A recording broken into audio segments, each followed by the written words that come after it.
comment tu vas? Aujourd'hui j'arrive avec une grosse question. Et si Power était la meilleure série de tous les temps? Ouh, je sens déjà les débats enflammés dans les commentaires. Mais avant que vous vous battez à coups de clavier, laissez-moi vous expliquer pourquoi je pense ça. Alors oui, on connaît tous les classiques. Breaking Bad, Peaky Blinders, Game of Thrones, la crème de la crème des séries. Mais moi j'ai une révélation. Et un peu de culot. Power met tout le monde KO. Bam, take that, Walter White. Shit talker, New Yorker, collecting property, playing Monopoly. You might want bond with us, build and break bread. You think I'm fucking around? Look, there's money to make here. More snakes than rats, it's just habits of my habitat. Grab the strap, I'ma show you.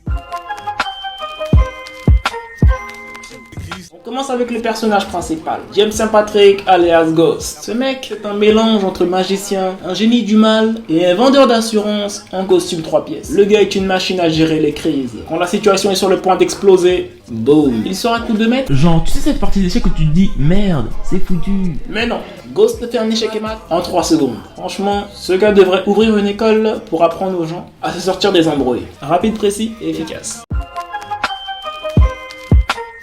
Si t'as déjà maté Power, tu sais, cette série ne te laisse jamais tranquille. T'es là, t'essayes de respirer, et là, un coup de stress, une montée d'adrénaline. Ghost est bloqué dans une situation impossible. T'inquiète, il règle ça. En silence, pendant que toi, tu cries devant l'écran. Lui, il gère, un appel ici, une magouille là, et pouf, la situation est maîtrisée. Mais aussi là où Power est un champion, c'est qu'au moment que tu crois que tout est réglé, boum, nouveau problème. Et là, tu te dis, mais sérieux, ils veulent ma santé ou quoi? Exemple, dans une scène de la saison 3, chut, pas de spoil. Ghost sort indemne d'un casse-tête de dingue. Ses ennemis tous à terre, toi tu respires enfin. Et là,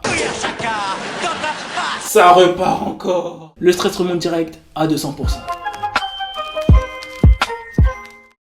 Les séries sur le monde de la drogue, on connaît. Le héros commence en bas de l'échelle, il vend 2 ou 3 bricoles, monte petit à petit et devient enfin riche et puissant. Super prévisible. Mais Power c'est tout l'inverse. James St. Patrick est déjà au sommet au début de l'histoire.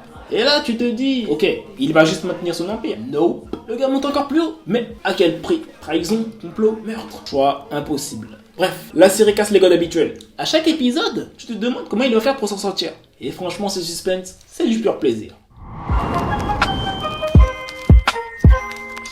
Le final, ça passe ou ça casse. Et là, on touche au cœur du sujet. Une série, ça peut être incroyable pendant les 99 premiers épisodes, mais si la fin est pourrie, bah tout s'effondre quoi. Oui, je vous regarde un Dexter et Game of Thrones. Mais Power les gars, le final est d'un autre niveau. Sans exagérer, c'est propre, impactant et tellement bien ficelé que tu restes devant ton écran avec un petit wow dans la tête. Et soyons clairs.